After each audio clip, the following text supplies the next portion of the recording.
gabadhan waa daweydeen social media waxay ka dhigtay oo lacag $100,000 ku dhow lagu cunay gaaladii iyo waliba carabtii raggii Soomaaliyeed ay ku kaceen ma aaminaysaa gabadhan maanta in sheekadeedii booliska intay gacanta ku dhigeen iyadiina maanta haysto su'aalaha la weydiinayeen aysan ka jawaabi karin ninkii barnaamijkan keenay oo Daahir Cali soo ahaana maanta uu TikTok ka leeyahay intaanan la soo gaarin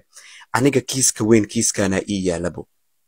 war wallahi wuxuu dhahay kiiska weynaa ii yaalo oo aniga kiiskan waanba ka baxay uu taagan yahay bo dhageyso codkan dhageyso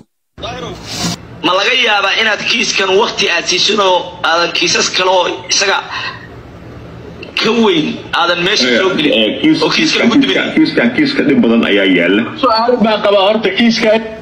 war yaa la aaminaa sheekadan meel walbay ka imaatay iyo waliba hadda siday u socoto arrimo la yaab leh ayaan kula wadaagayaa oo aniga xataa aan la aamusi waayo oo muuqaalkan aan la soo duubay muuqaalkan like saara oo share gareys meel dheer uu gaaro waxaan kaloo idin leeyahay ciid wanaagsan sheekadan gabadhan inta idin kaga muuqata oo lagu magacaabo Anfac iyo waliba ninkan Roberta Cali oo lagu magacaabo ayaa horta social media Soomaalida waxay u kala baxeen ninkan dambiilo waayaa la dhahay gabadhanna waxaa la dhahay ayagana waxaa tahay dhibane Soomaalidana waa dadka kaliya oo caadifad ku hadal ah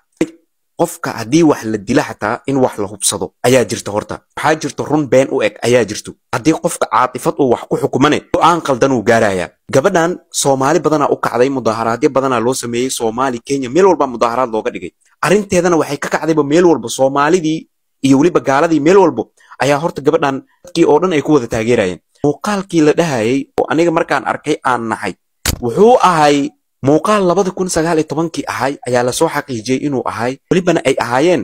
gabar Ethiopiana iyo waliba wiilal Ethiopiana gabadhan lagu leeyahay dhibaatadii iyo codkii muuqaalkaas ku jiray wuxuu ahay muuqaal cod la saaray gabadhan iyada cod saartay la leeyahay sheekadii oo dhanba waxay ku soo gabagabowday kiis la rabay in Soomaalida lacag looga cuno aniga hadda waxaan idinku darayaa sheekadan kaliya ma aha gabadhan iyo waliba Daahir Cali iyo groupkaas inay isla ogaayeen ninkan Roberta Cali waxtaa waxay ila tahay aniga in isagana in dambiile laga dhigo uu ogaay oo lacagtaas intuu diido Soomaalida kale lacag laga cuno waa aniga fikirkayga sida ila tahay aniga police ma ihi si way ila ahaan kartaa laakiin waa sida ila tahay ninkan maanta sidaan loo dulmiyay ma aaminaysa isagana hal xabo uu ka leeyahay male oo sheekadii Soomaalida oo dhan hadda markay leedahay oo ay fahantay hal xabo uu isagana uu ka leeyahay male maalmo hore TikTok intuu soo galay isagana wuxuu dhahay aniga Soomaaliya gabadhan ma kufsanin oo sidaan ahay sidaan isagana wuu isbariyeelay war gabdhow adinka mar walba meeshan dulmane ka ah ninkii Daahir Cali soo ahana barnaamijkan wuu ka baxay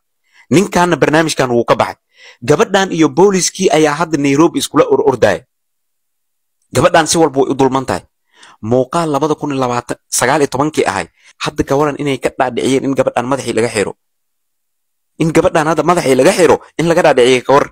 gabadhan Anfac la dhaho sheekadan way la taagnaanaysaa haddana booliskiya gacanta ku hayabo marka aniga waxaan aamino oo social media laga aamino aanan awal jirin be iskan gabadhan hadda sidaan loo galay maxay kula tahay adiga bal fikirka commenting wala wadaag